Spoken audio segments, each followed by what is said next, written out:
আল্লাহর এক বান্দা ছিল নামাজে সেজদায়। তখন আল্লাহ রাব্বুল আলামিন তাকে ডাক দিয়ে বলে, বান্দা তুই যতই নামাজ পড়, যতই সেজদা কর, তোর জায়গা জাহান্নাম। এই কথা শুনে বান্দাটি বলল, আলহামদুলিল্লাহ।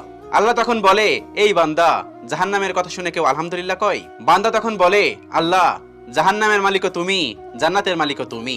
তুমি আল্লাহ খুশি হয়ে যদি আমাকে জাহান্নামও দাও, তাও আমার আপত্তি করার কোনো অধিকার নেই। আল্লাহ তখন বলেন, বান্দা, জাহান্নামে গেলে তুই পুড়ে যাবি, তোর খুব কষ্ট হবে।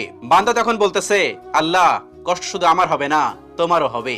আল্লাহ তখন বলতেছে, বান্দা, তুই পুড়বি জাহান্নামের আগুনে, আমার কষ্ট হবে কেন? বান্দা তখন বলে, আল্লাহ, কোনো মায়ের কোল থেকে যদি কোনো বাচ্চা পানিতে পড়ে যায়, তাহলে কোনো মাই দূরে দাঁড়িয়ে থাকতে পারে না, দৌড়ে গিয়ে বাচ্চাকে কোলে নেয়। আমার বিশ্বাস ওই মায়ের চেয়ে কোটি কোটি গুণ দয়া তোমার বেশি। আমাকে জাহান্নাম দিলে তুমিও আল্লাহ শান্তি পাবে না। আল্লাহ তখন বলে, বান্দা, এই দলিল তুই কই পাইলি? বান্দা তখন বলে, আল্লাহ, আমাদের জাতির পিতা ইব্রাহিম আলাইহিস সালাম তোমার প্রেম মুখে নিয়ে যখন নমরুদের আগুনে পড়ে গেল, তার আগেই তুমি বলে দিলে